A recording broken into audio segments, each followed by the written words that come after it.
Hello and welcome back to Real People. This is episode 2, Joker Review.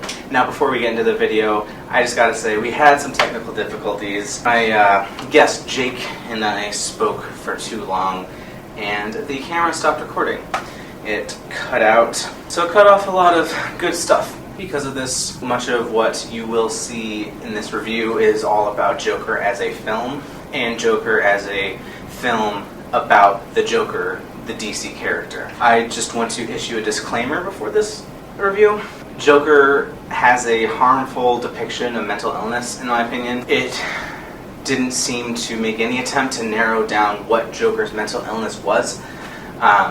It just referred to it as a mental illness, which that is a very broad term. There are a large variety of vastly different mental illnesses, and there are millions upon millions of people with mental illnesses that have no inclination to go on any murder spree, and I think lumping them in with a homicidal and genocidal maniac is pretty harmful. It felt very much like the message could be misconstrued as treat people with mental illnesses as people or they will go shoot a bunch of people and start a class war, which I think that is a harmful message, even if it wasn't intended. So I just wanted to say that before we get into it. Enjoy the video.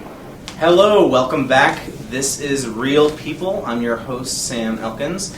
I'm joined today by the one and only Jake Wolf. This is the show where I just have people on, we just talk about movies we've seen. This week, we're doing the one and only Joker with Joaquin Phoenix.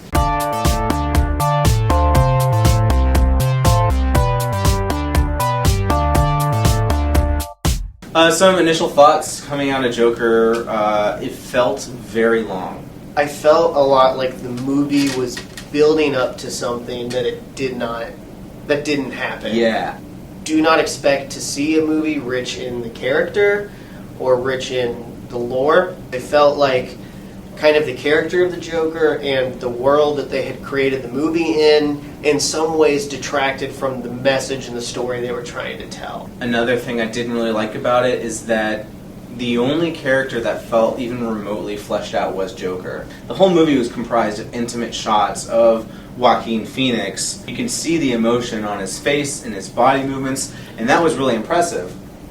But you can't make a movie solely with that. What are some good things? What are some things that you did enjoy about the film? The movie, in a lot of ways, portrayed the character the best that we have seen.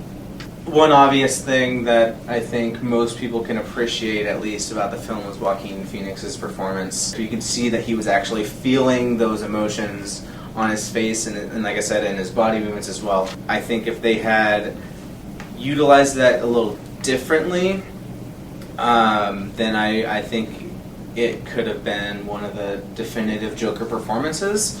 Right. I thought it did a very good job of telling an original story about the character and kind of spinning a different view that you wouldn't expect. I thought it was refreshing, especially after coming off of Endgame and off of all of the Infinity Saga. I thought it was a very good balance between kind of the Tim Burton Gotham and the Christopher Nolan Gotham. I thought it did a good job of distancing itself from our reality, but not diving into Tim Burton. And that, I think, almost makes it more disappointing to me that they didn't follow through, because they were really close. They had a few moments where you did get to see kind of the chaos of Gotham, but they didn't go through with it. Alright everybody, that's all the time we have today for this episode of Real People. If you'd like to see the full spoilery version of the Joker review, check it out on TMN Television's YouTube page. It should be posted there pretty soon. So keep an eye out for that. In the meantime, tune in next week where I will be reviewing Zombieland Double Tap. Very exciting film. I've been waiting for this for 10 years. So I'm excited to review it, to watch it, and everything. So thanks for watching.